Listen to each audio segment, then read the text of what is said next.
Hello everybody, welcome back to the HardReset.Info channel. In today's video, I'll show you how to send group messages on Discord.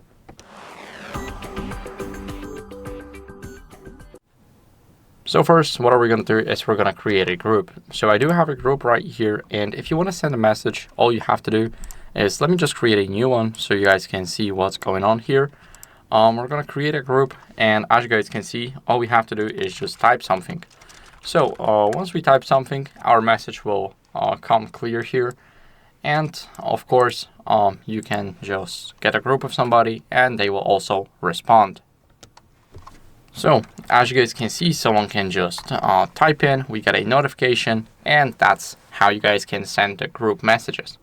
So thank you for watching. If you enjoyed this video, make sure to leave a like, subscription, and a comment, and I'll see you in the next one. Bye.